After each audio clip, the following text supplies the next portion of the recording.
lahat mga kapatid.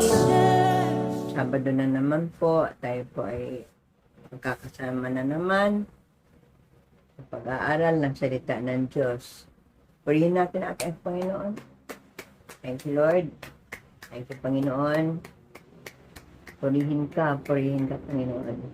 Purihin ang ngalan mo. Purihin ka, o aming Diyos, sa kataas-taasan. We praise you, Lord. We praise you. Hallelujah. Praise you, Jesus. Praise you, Jesus. Praise you, Holy Spirit. Praise the Lord. Purihin po ang Panginoon. At kaya na sinabi ko, Sabado na naman po, binigyan na naman tayo ng pagkakataon ng ating Panginoon para makarinig ng mga mensahe na galing sa Kanya. Mensahe na makapagpatibay ng ating pananampalataya, magpalakas sa atin, lalo sa ngayon na panahon pa rin ng pandemic, kahit sabihin natin na nasa level 2 na, pero andito pa rin po ang COVID-19 sa ating paligid. So, bago po tayo magsimula, tayo po ay manalangin. Purihin ka, Panginoon, o aming Diyos na kataas-taasan, Diyos namin makapangyarihan sa lahat. Maraming salamat, Panginoon, sa pagkakataon ito na muli ay makasama ka namin. Pagkakataon para makarinig kami, Lord, ng mga salita mo. Bago ang lahat, kami po ay nagpapakumbaba sa iyong harapan, Panginoon. Humingi kami ng tawad sa aming mga kasalanan, sa isip, sa salita at sa gawa. Maliit man ito ang malaki, sinasadya o hindi, Panginoon. Nakikita o hindi, patawarin mo po kami. Pakalinisin, Lord, ang aming mga puso. Nang sa ganun, Lord, ay malinis kami haharap sa iyo. Makakilos ka sa aming buhay at makalapit kami sa iyong trono ng biyaya. Thank you so much, Panginoon. At sa oras na ito, hinihiling namin, Lord, na samahan mo kami mula sa simula hanggang matapos ang gawain ito. Bigyan kami ng pusong marunong tumanggap ng iyong mga salita, Panginoon. Mga salita mo na maipamuhay namin hanggang sa iyong muling pagbabalik. At ganun din, Panginoon, ang teacher magtuturo. I-anoint mo siya, Lord, with 3/4 portion of your anointing, Panginoon. Baba mo sa kanya, Lord, ang karunungan sapat para maihayag niya ang iyong mensahe sa hapong ito.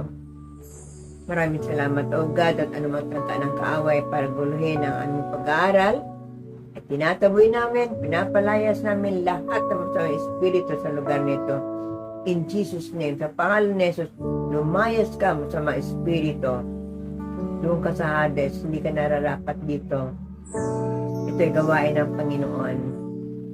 At Lord, muli inihiling namin, ibaba mo ang iyong Santong Espiritu na siya makakasama namin, siya gagabay sa amin, magpaunawa sa lahat ng mga ituturo mo sa amin. Tutulong sa amin para may pamuhay namin, Lord, ang iyong mga salita. Maraming salamat, O God, at ngayon pa lamang ay kiniklaim namin at tagumpay na itong gawain ito, ang gawain mo, Panginoon, sapagkat sinamahan mo kami. Maraming salamat, O God. In Jesus Christ's name we pray. Amen and amen. Praise the Lord po. Ngayong hapon po ay supposed to be ay verse fellowship. Kaya lang po na talagang dahil ganito ang ating kalagayan, hindi man tayo nagkakalapit, ay wala na muna tapunan ng verse, no? Pag-aralan na lang natin itong lesson na ibinigay ng Lord sa atin. Okay? Simulan po natin sa pagbabasa ng ating text sa hapong ito. Galing sa Filipos 4, verse 9. Isagawa ninyo ang lahat ng inyong natutunan, tinanggap, narinig at nakita sa akin. Kung magkagayon, sa inyo ang Diyos na nagbibigay ng kapayapaan. So, ito po ang ating text. Now, lahat tayong mga nilalang ng Diyos ay binigyan niya ng senses, no? Ng mga senses, ng mga pandama, gaya ng paningin, pandinig, panlasa, no, sa ating dila, pangamoy, at pakiramdam na hawakan, yung sense of touch. So, meron tayong mata para makakita, meron tayong tenga para makarinig, may dila para malasahan natin yung kinakain natin, pangamoy, alam natin yung amoy na sa paligid natin, at yung pandama, no? Yung sense of touch natin. Now, ito yung mga senses na ito, dito sa 5 senses na ito, ang pandinig natin, ang dahilan kung bakit tayo ay naligtas. Kung paano tayo naging anak ng Diyos. Bakit po kaya at paano nangyari yon? Nang makarinig tayo ng salita ng Diyos mula sa kung sino man ang nag-share sa atin, no? Kung sino man ang dala sa atin ng magandang balita, na ang salitang ito ay punong-puno ng katotohanan, nabuksan ang ating isip, nabuksan ang ating puso. Yung kumbaga, wow, ganito pala, ganun pala, pag binigyan na tayo ng mga salita, no? Galing sa Biblia, yung na-open ang ating mind, ay oo nga pala, no? Oo pala, totoo pala yan. Ganon, ano, pag-iisipan mo, bakit ganon? At bakit ganon? Yung sa pinanggalingan mong pananampalataya, bakit ganon? So, na-open ngayon dahil sa ating mga narinig na salita ng Diyos. Okay? So, dahil sa ating pandinig, narinig natin salita ng Diyos na puno ng katotohanan, tinanggap natin si Kristo sa ating buhay. Tinanggap natin siya bilang ating tagapagligtas. Amen po.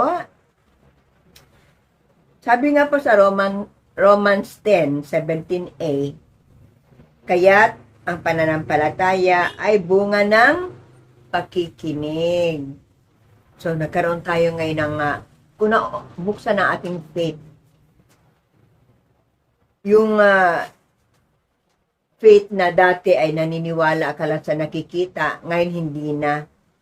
Dahil sa salita ng Diyos na yan narinig natin na ang pananampalataya ay you believe to those things that we don't see. No? Yung hindi mo nakikita, naniniwala ka sa mga hindi mo nakikita. So, marunong ba tayo makinig? Marunong ba tayo makinig? Kasi sabi po sa Mateo 11:15, ang may pandinig ay makinig.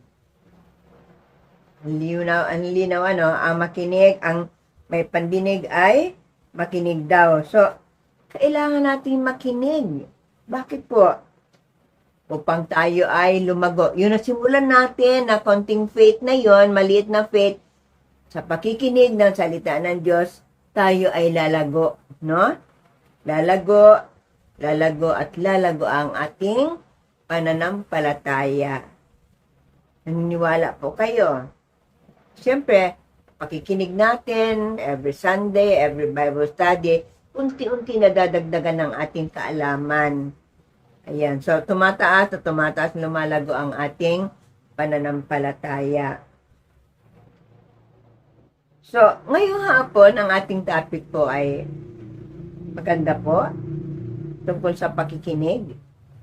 Ang title po ay Be Blessed in Listening. Be Blessed in Listening. So, ang tanong ngayon, bakit? Why is it important to listen to God? Bakit kailangan makinig tayo sa Panginoon? Ayan, di naman tayo bingi, di ba? Binigyan niya tayo ng sense of hearing, yung pandinig. So, gusto nating malaman ito. Ito ngayon ang sagot niyan. Number 1 po ay, Because God is in authority. God is in authority. Ang Diyos ay makapangyarihan. Alam na natin yan, laging sinasabi sa atin, laging tinuturo sa atin na ang ating Panginoon ay makapangyarihan. Kaya kailangan makinig ka. Makinig tayo. Kasi ang kausap natin ay makapangyarihan. So, wala na ibang mas makapangyarihan pa sa Kanya. Siya lamang ang makapangyarihan na ipatupad ang lahat ng Kanyang mga sinasabi. No?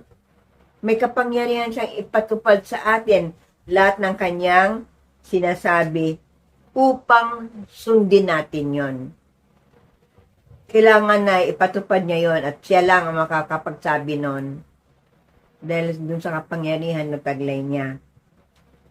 So, tingnan po natin paano pinakita ng Diyos ang Kanyang kapangyarihan. So, dito po sa Genesis 1 verse 3,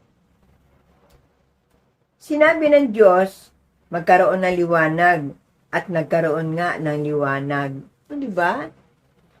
Isang salita lang niya, nagkaroon ng liwanag. Yung dating madilim na mundo ay nagkaroon ng liwanag dahil sinabi niya, magkaroon ng liwanag. Nangyari. Diba? At sa Marcos 4, verse 37 hanggang 39, dumating ang malakas na unos. Hinampas ng malalaking alon ang bangka. Ano pat halos mapuno ito ng tubig. Si Jesus na may nakahilig sa unan sa may hulihan ng bangka at natutulog. Ginising siya ng mga alagad. Guro, anila, di ba ninyo alintana? Lulubog na tayo? Verse 39, bumangon si Jesus at inutos sa hangin, tigil! At sinabi sa dagat, tumahimik ka! Tumigil ang hangin at tumahimik ang dagat. Diba? Amazing? Amazing talaga. Ganun siya makapangyarihan. Lahat ng sabihin niya ay nangyayari. Okay? Pati nga kalikasan, no? Hangin, kaya niyang patigilin. Yung malakas na alon, kaya niyang patahimikin. So, napaka-amazing ng ating Panginoon. At siya lang ang makakagawa noon. Wala pa akong narinig na tao na nagpatigil ng hangin. Now, sa ating mga Kristiyano, marami rin ang hindi sumusunod sa ating Panginoon. Naniniwala po kayo? Kristiyano na yan pero marami pa ang hindi sumusunod sa ating Panginoon. Tingnan po natin.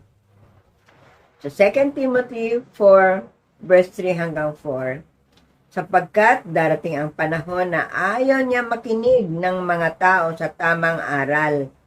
Sa halip, hahanap sila ng mga gurong magtuturo lamang ng gusto nilang marinig para masunod nila ang kanilang layaw. Hindi na nila pakikinggan ang katotohanan at babaling sila sa mga aral na gawa-gawa ng tao. So dito sinasabi na yung mga tao na namimili ng kanilang pakikinggan, no? Namimili sila ng mga preaching. Gusto nila ay puro blessing, puro blessing. Ayaw nila ng rebuke, ayaw nila ng mga pagtutuwid ng mga salita, na pagtutuwid ng mga preaching. Ayaw nila ng ganon. Ayaw nila makarinig ng katotohanan. Masakit sa kanilang tenga ang katotohanan. Pero sabi ng Panginoon, sa Isaiah 48:16, kayo ay lumapit at dinggin ang sasabihin. Sa mula't mula pa'y hayagan ako kung magsalita at ang sasabihin ko'y aking ginagawa. Yan, hayagan daw. Kumbaga, prangka ang ating Panginoon. Wala siyang tinatago-tago. Kung kailangan sabihin niya sa atin ang na i-correct tayo, sinasabi niya. Walang pakimi-kimi ang ating Panginoon. Yan. Ang sasabihin ko ay aking ginagawa. So, wag nating baliwalain ang salita ng Diyos. At wag nating baliwalain ang kanyang kapangyarihan. Kapag binaliwala natin yon, baka tayo ay mapahamak. Masadlak tayo sa mga bagay na pagsisihan natin. Naunawaan po natin. So, lagi natin isipin, makapangyarihan ang ating Diyos. Lahat ng kanyang sinasabi ay ginagawa niya. Okay, number 2. Bakit mahalaga na makinig tayo sa Diyos? Because God is the Most High. Kanina sinabi makapangyarihan siya. So maliban doon, siya ang kataas-taasang Diyos. Yan. Wala lang mas tataas pa sa Kanya. Amen po? Siya ang kataas-taasang Diyos. Sabi sa Isaiah 14:24, sinabi ni Yahweh, ang Diyos na makapangyarihan sa lahat, tandaan ninyo, mangyayari ang aking balak, matutupad ang aking pasya. Ayan. So, napakaliwanag na lahat ng sinabi ng Diyos ay mangyayari. Lahat ng kanyang sinabi ay matutupad. Okay? Kaya makinig lang po tayo, makinig lang. Makinig lang po tayo at sumunod sa kanyang mga utos. Makinig lang. Sundin natin. Pag sinabi niyang, wait lang anak ha. Yan. Wait lang. Wait ka lang sa itutugon ko sa iyong mga dalangin. Maghintay ka lang. Okay, so sundin lang natin yon. Sumunod lang tayo kasi, sabi nga, di ba, napag-aralan na natin yun. Bakit wait lang? Merong inihandang pinakamaganda para sa atin ang ating Panginoon. Kaya, maghintay lang tayo. Huwag natin siyang unahan. Kunyari, meron kang hiningi, meron kang pinapanalangin, ang tagal dumating. No? Hindi natin alam na inaayos ni Lord lahat yun, na yung mga hinihingi natin ay huwag tayong mapasama, ayusin niya lahat yan. Yung pinakamaganda ang ibubuhos niya sa atin. Huwag natin siyang unahan. Kasi pag inunahan natin siya, hindi ka na nakahintay kanyang tugon, hindi ka naniniwala na makapangyarihan ng ating Panginoon. Siya lang, nakataas-taasan, ang nakakaalam kung kailan niya ibubuhos ang tugon sa lahat ng ating mga dalangin. It's the Lord of knowing. Alam niya. At siya lang ang makakagawa noon. Sabi nga sa Isaiah 41, 1a at verse 4, sinabi ng Diyos, manahimik kayo at makinig. Manahimik. Huwag kang reklamo ng reklamo. Ba't ang tagal-tagal, Lord? Bakit hanggang ngayon wala pa? Bakit ganito? Bakit ganon?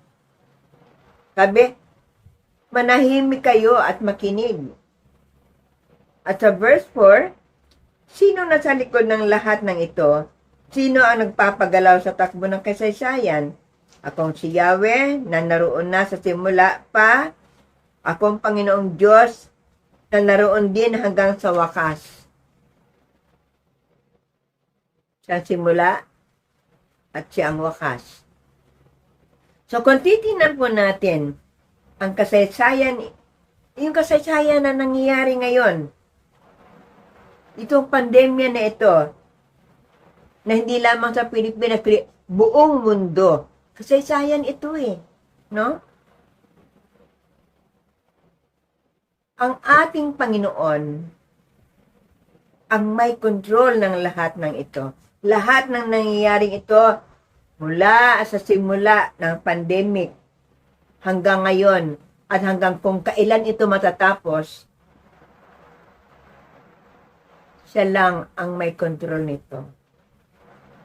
Naniniwala po kayo? Kasi sinabi niya, makinig lang kayo, sumunod kayo. Kung anong kalooban ko, sumunod kayo.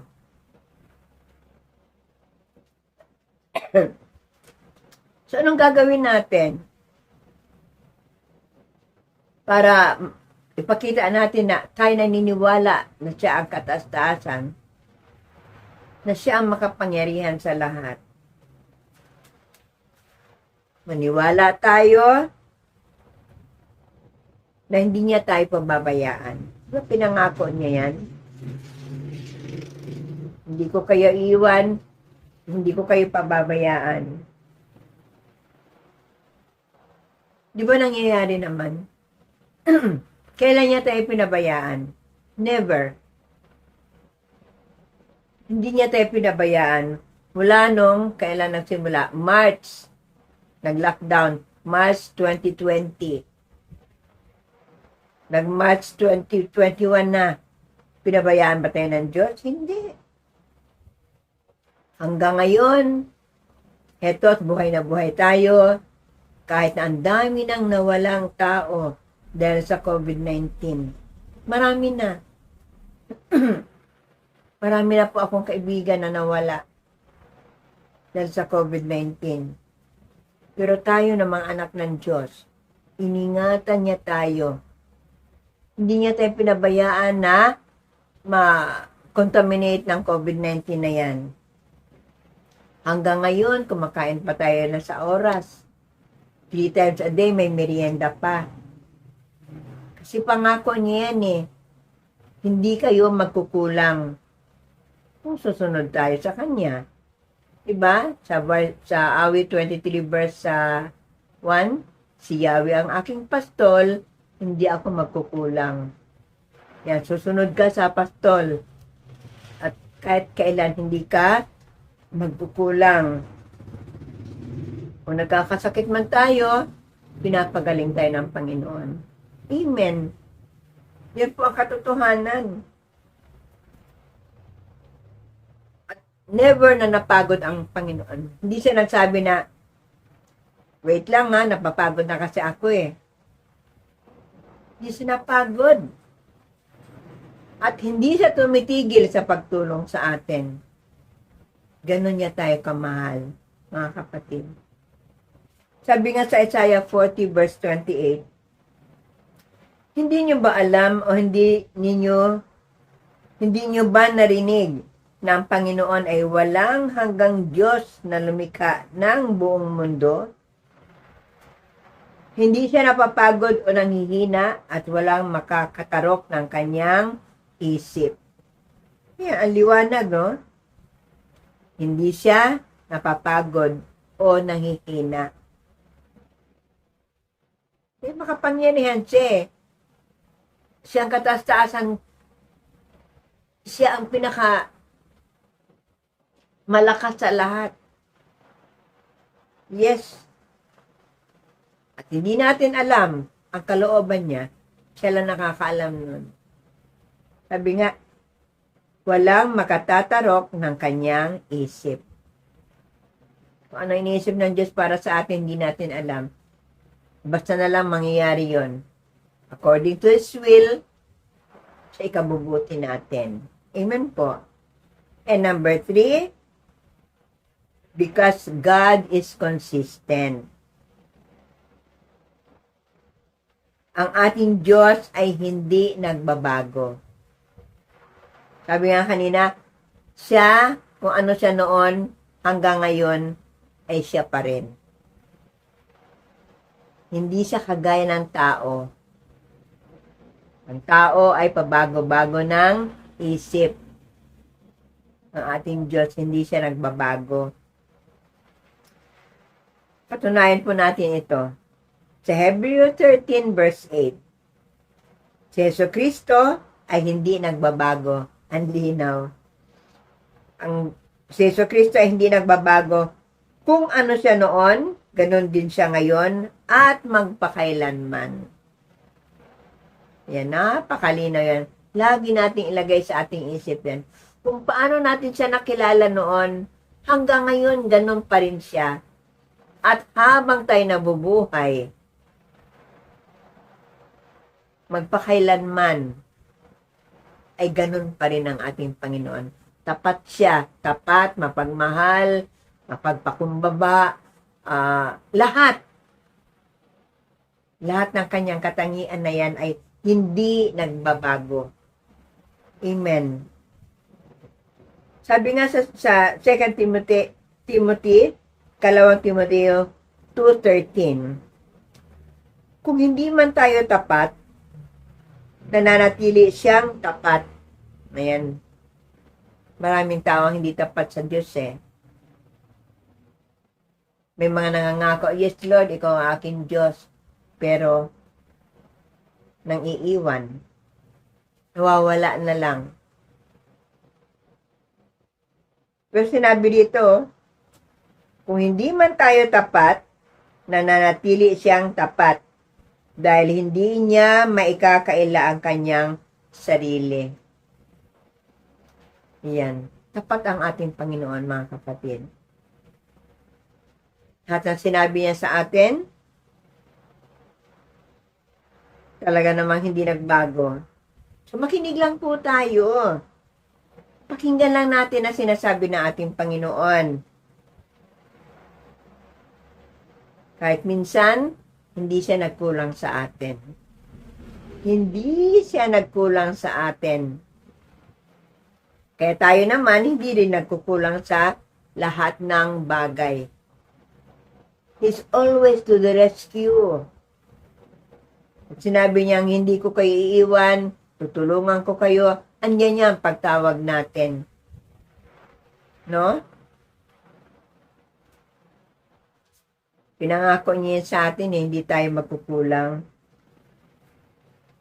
Kaya lang, kailangan, makinig tayo lagi sa Kanya, pakinggan natin ang Kanyang mga sinasabi, at sundin. Put into practice kung ano man ang Kanyang mga sinasabi. Sabi nga sa Malakay 3:6a, sinabi pa ng Panginoon makapangyarihan, ako ang Panginoon ay hindi nagbabago. Ayan. Siya mismo nagsabi, hindi siya nagbabago. So, makinig lang po tayo. Makinig at sumunod. Yun po ang inihiling ng ating Panginoon. Ngayon, paano naman tayo makinig ng mabuti sa Panginoon? How to listen to God intently. Makinig na mabuti. Paano? Sabi sa number 1, harden not our hearts in listening. Harden not.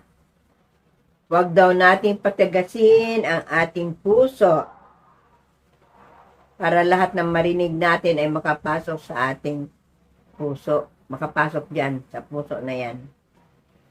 Huwag natin itong patigasin. Huh?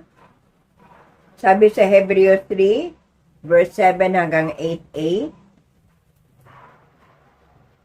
kaya gaya ng sinasabi ng Espiritu, kung marinig ninyo ang tinig ng Diyos, huwag ninyong patigasin ang puso ninyo. Tingnan natin ang sinasabi ng Banal na Espiritu. Yan ang tutulong sa atin para makinig tayo sa salita ng Diyos, may pamuhay natin ang salita ng Diyos. Huwag natin itong patigasin. Bakit po? Kapag matigas ang puso na yan, mawawala na ang pananampalataya. Mawawala na yan. Mawawala ang pananampalataya mo sa Diyos. Mawawala na ang kababaang loob na isang tao, no? Sa halip, yung dating mga may mababang loob ay nagiging mapagmataas na. Nagkakaroon na ng pride, sila na, sila lang, sila na talaga, wala nang iba, no? Sila na ang kataas-taasan. Ganun ang mga matitigas ang puso. Ayaw magpasakop sa Panginoon. Ayan. Ayaw nila magpasakop. Sila ang magaling, sila ang makapangyarihan, no? At dahil ganyan sila, ganyan ang tao, napuputol ang kanilang magandang relasyon sa Panginoon. Wala na, tumalikod na sila. Sila na magaling Di na nila kailangan ang Diyos. Magaling silang maghanap buhay, magaling silang kumita ng pera. So, bakit pa nga nila kailangan ng Panginoon? So, that way, naputol na ang kanilang relasyon sa Panginoon. Pero sabi sa Roma 11:20-22, totoo iyan. Pinutol sila dahil hindi sila sumampalataya kay Kristo. At kayo naman ay ikinabit dahil sumampalataya kayo. Pakinggan po natin ito Lahat na hindi sumampalataya kay Kristo, hindi na sumasampalataya kay Kristo, ay pinutol. Pinutol na ang kanilang relasyon sa Panginoon. Ngunit, yung mga sumampalataya ay ikinabit. Ayan. Ikinabit dahil sumampalataya kayo. Kaya huwag kayong magmataas, sa halip ay magkaroon kayo ng takot. Alisin yung mga pride na yan. Yung pagmamataas na yan, alisin lahat yan. Lumayas ka, pride, sa buhay ng mga anak ng Diyos.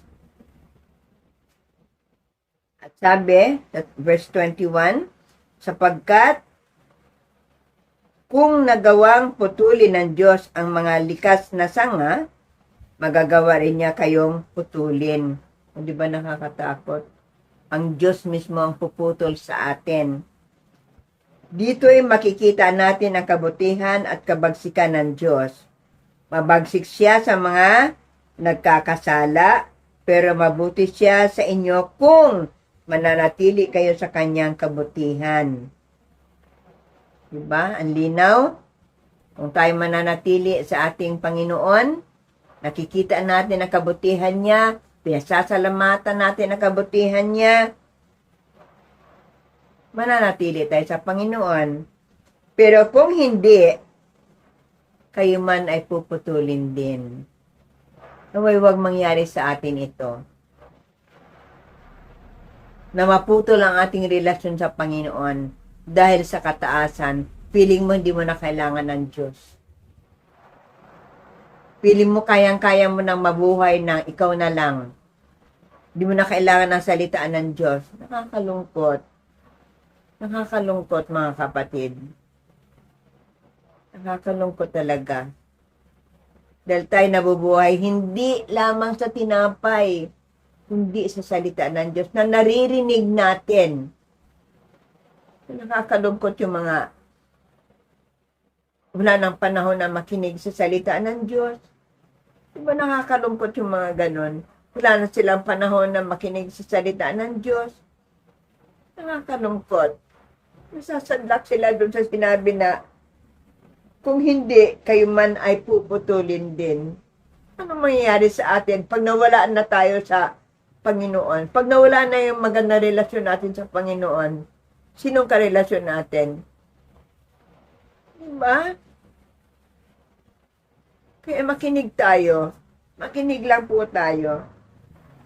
Makinig, makinig, makinig sa sinasabi ng Panginoon para huwag tayong masadlak sa hindi maganda. And number 2, cling our ears to Him. Cling.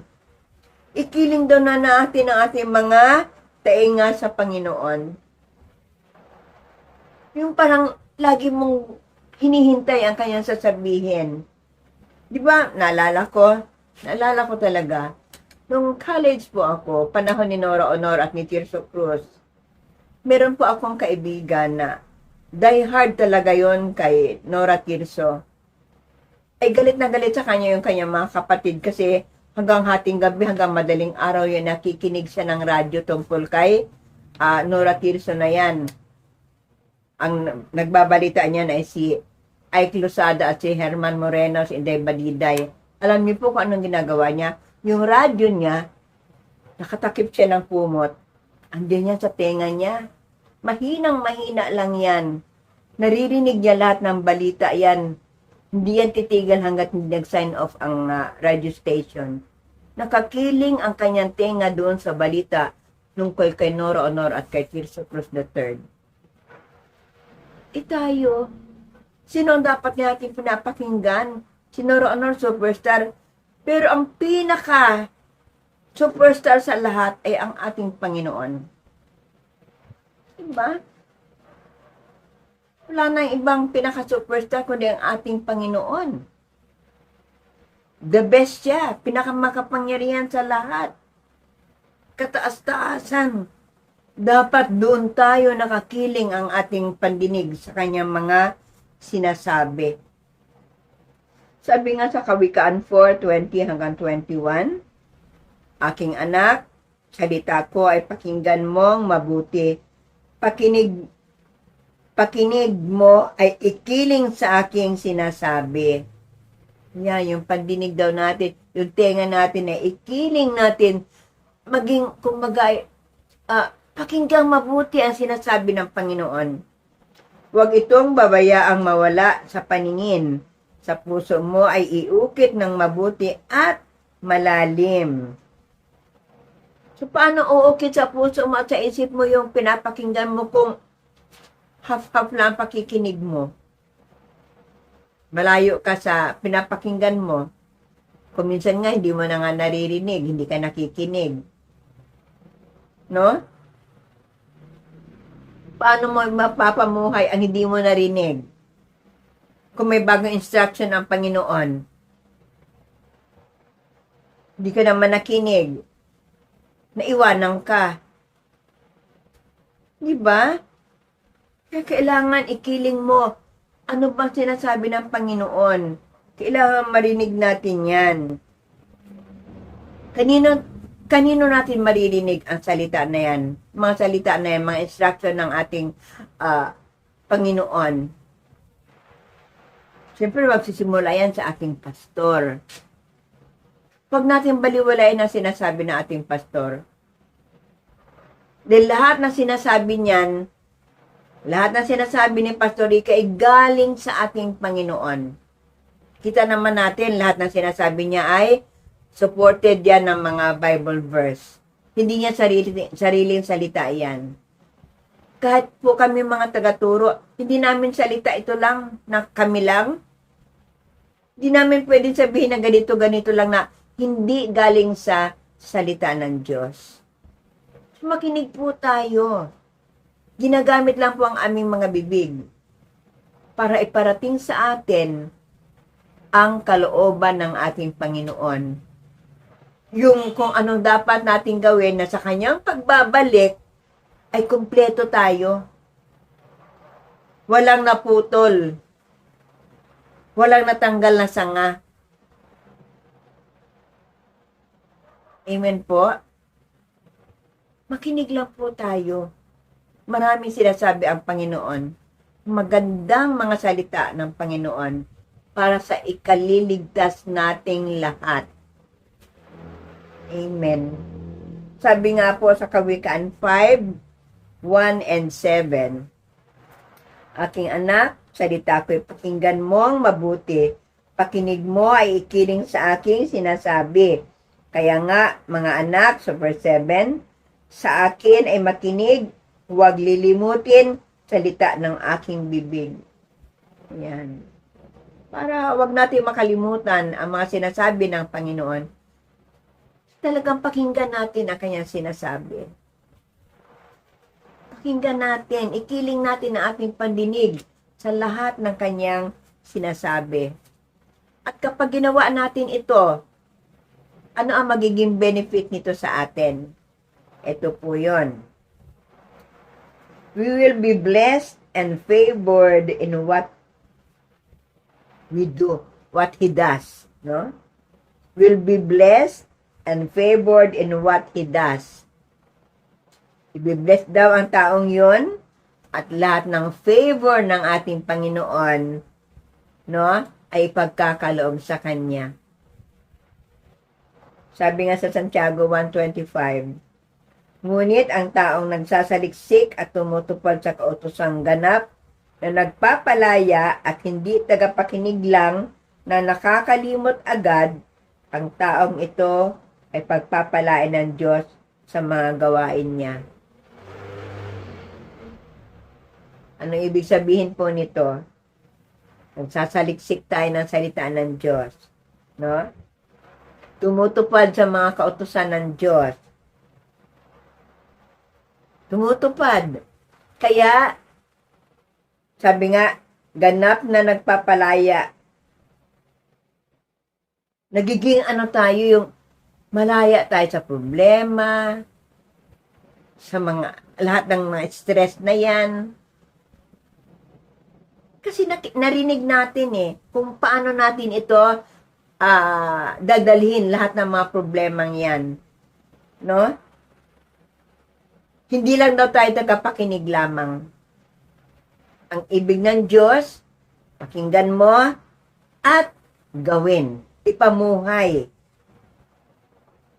Nang sa ganon ay pagpapalain tayo ng Panginoon. Amen po. So, ang benefit ay ibibless tayo ng Panginoon. At lahat ng favor sa lahat ng mga ginagawa natin ay ipagkakaloob ng Panginoon. So, bilang pagkatapos mga kapatid, tingnan natin itong sinasabi ng Kawikaan 3:8-32 hanggang 35. At ngayon, aking anak, ako nga ay pakinggan, sundin ang payo ko't liligaya ang iyong buhay. Yan. Pakinggan daw natin siya, sundin ang kanyang mga salita para lumigaya ang ating buhay. Ayan. Ano nga ba yung kung gusto mong lumigaya ang iyong buhay? Sabi, humanap ka ng pangit, wag yon. Kung gusto mong lumigaya ang iyong buhay, sundin at pakinggan ang salita ng Diyos. Baguhin natin ang kanang lyrics. Sa verse 33, upang maging matalino, ang turo ko ay dinggin mo, huwag mong pababayaan nilalayuan ito. So, sino man na gusto maging matalino, pakinggan natin ang turo ng Panginoon. Pakinggan natin ang kanyang mga salita. At huwag nating pabayaan na basta na lang nawala. Narinig natin dito sa kanang tenga, lumabas sa kaliwa, nawala na lahat. Kapag narinig, ilagay sa puso at ipamuhay. Ganun po dapat. So verse 34, mapalad ang taong sa akin ay nakikinig, sa akin ay nag-aabang at palaging nakatitig. So mapalad pala ang mga tao, mapalad ang mga tao na laging nakikinig sa salita ng Panginoon. Bakit mapalad? Marami kang matututunan. Marami tayong matututunan sa salita ng Panginoon. No? Lagi ka nag-aabang, ano kaya bago mensahe ng Lord? Ano kaya sasabihin niya sa akin? Ano kaya ang kanyang sasabihin sa mga hinihingi ko? Lagi tayo nag-aabang. Mag-abang tayo sa sasabihin ng Panginoon. At sa verse 35, pagkat ang makasusumpong sa akin ay nakasumpong ng buhay at ang kalooban ni Yahweh ay kanyang makakamtan. So ano po ang ibig sabihin nun? Pag tayo lagi nakikinig na mabuti sa salita ng Diyos, masusumpungan natin ang buhay, buhay na walang hanggan sa langit. Ayan. Walang hanggan yan. Hindi dito sa lupa, kundi buhay na walang hanggan sa langit.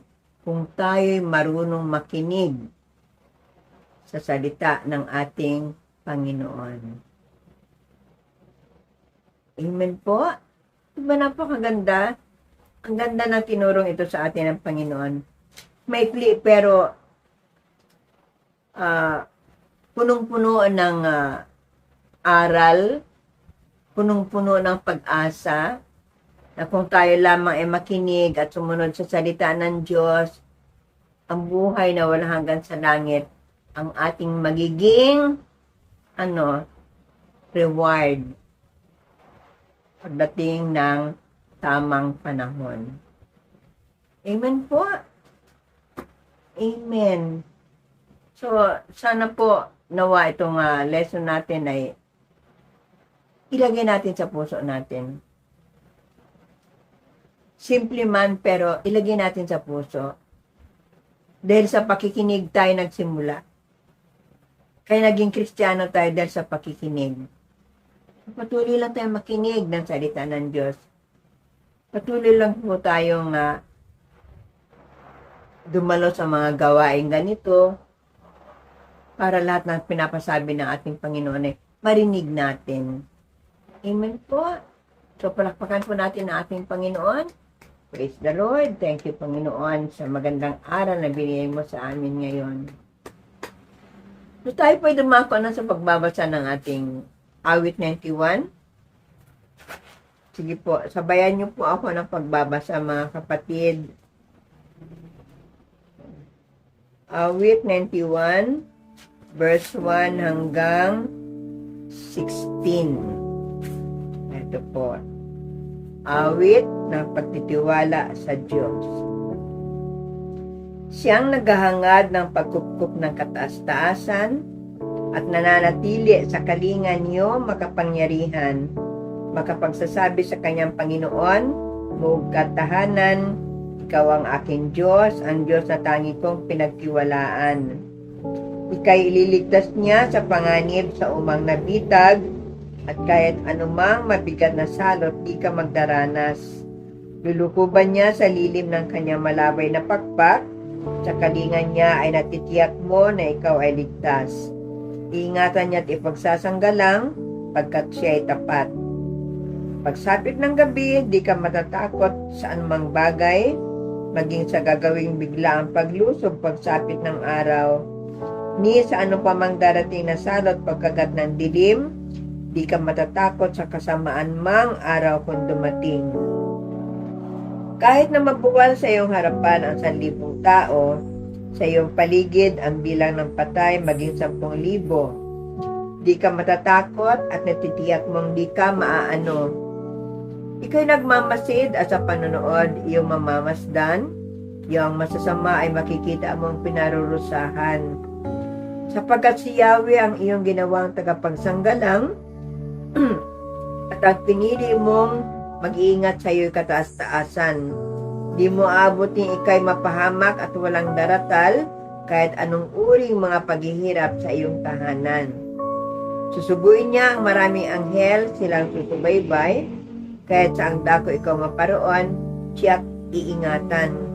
Sa kanilang palad ay itatayo ka at silang magtataas, nang hindi masaktan ang mga paa mo sa batong matalas.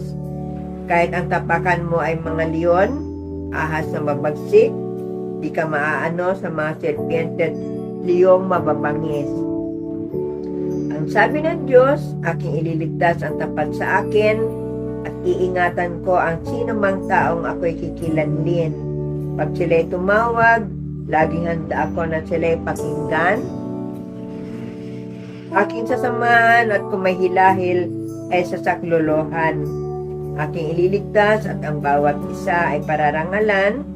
Sila'y bibigyan ko at gagantimpalaan ng mahabang buhay at nakatitiyak na ang tatamuhin nila'y kaligtasan. So, purihin po ang ating Panginoon pagkabasa ng awit 91, awit ng pagtitiwala sa Diyos.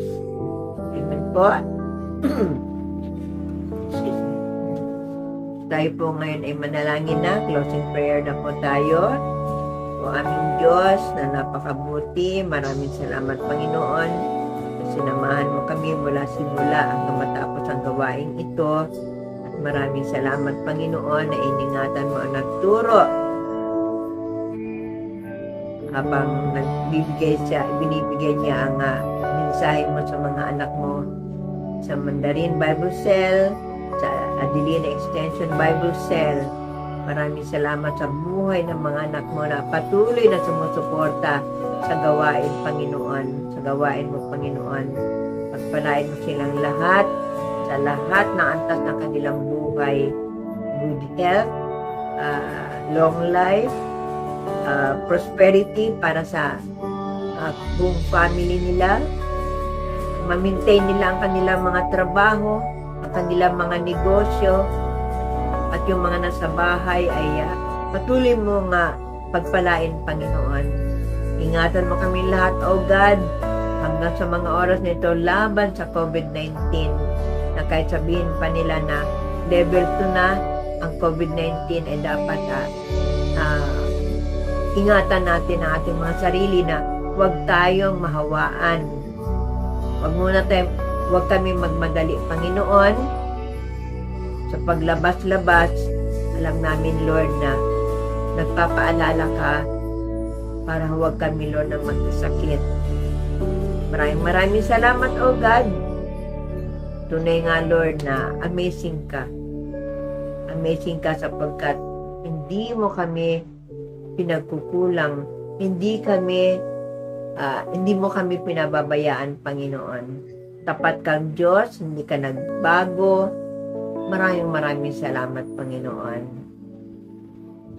And we promise, O God, na lahat ng sinabi mo ay papamuhay namin sa tulong ng Banal na Espiritu. Maraming salamat, O God. Maraming salamat, Holy Spirit.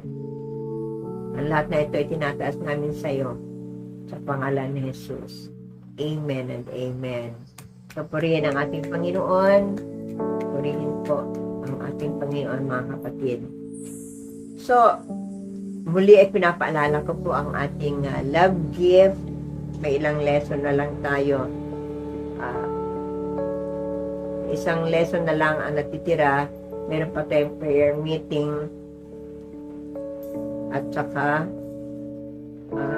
yung patotoo natin, sa salamat natin, doon ay magwawakas ang ating Bible study. So, ihanda na po natin ang ating love gift para kay Pastor. Yung mga taga-Mandarin po, ulitin ko, kumari po ay ibigay nyo kay Sister Eben para doon ko na lang po kukunin yung mga taga-Altachiera. Pag lumabas po kayo, doon na lang po ninyo ibigay kay Sister Eben sa barangay para isang puntahan na lang po. So, iilan-ilan naman kayo dyan. So, madali naman na hindi naman kailangan ng vault ni Sister Eben para itago yung inyong mga love gift, no? So, pero kung mas talagang blessed kayo, ay kung talagang gusto nyo magbigay ng love gift kay Pastor, ay mas mabuti po. Okay? So, yung ating give love, ang sabi po ni Sister Noemi, pwedeng in cash or in kind kasi meron yata silang project na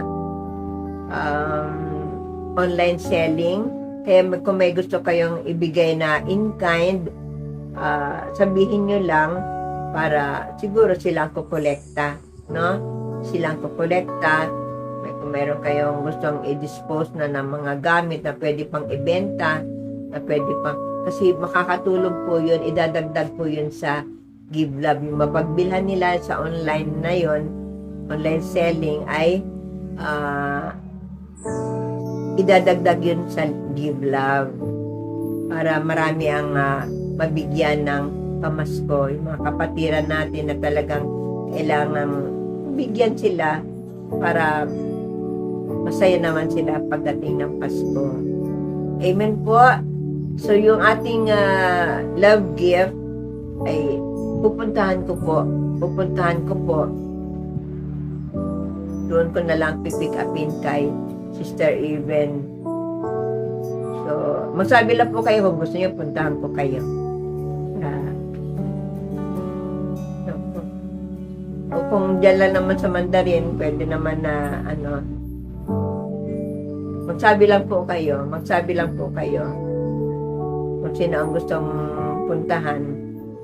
Pero kung talagang pwede na paglabas ninyo ng Sunshine, yung mga taga-alta, dumaan na lang doon sa barangay, doon yun na lang ibigay kay Sister Even. Yung mga taga-Mandarin, ganun din. Doon na lang sa bahay nila. So, ganun na lang po ha.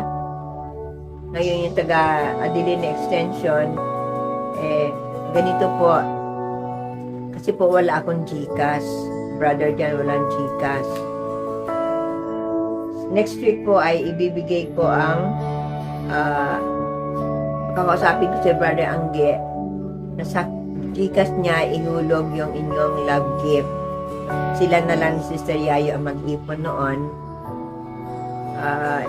Hindi ko pa nasabi sa kanya na sa kanya ibabagsak yung love gift ng Adelina Extension kasi siya ang may GCash Okay po mga taga Adelina Extension,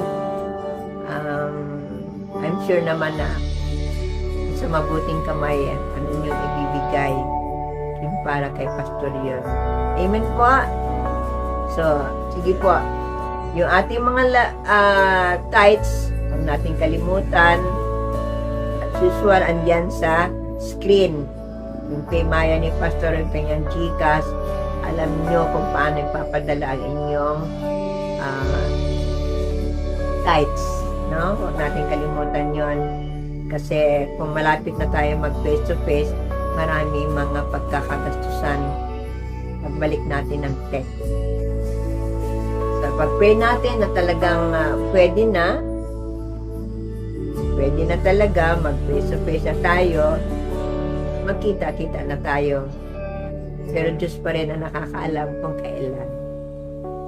Sige po, bye po muna hanggang sa susunod na Sabado. I love you all with the love of the Lord. To God be the glory. Amen po. Bye-bye. Bye-bye po.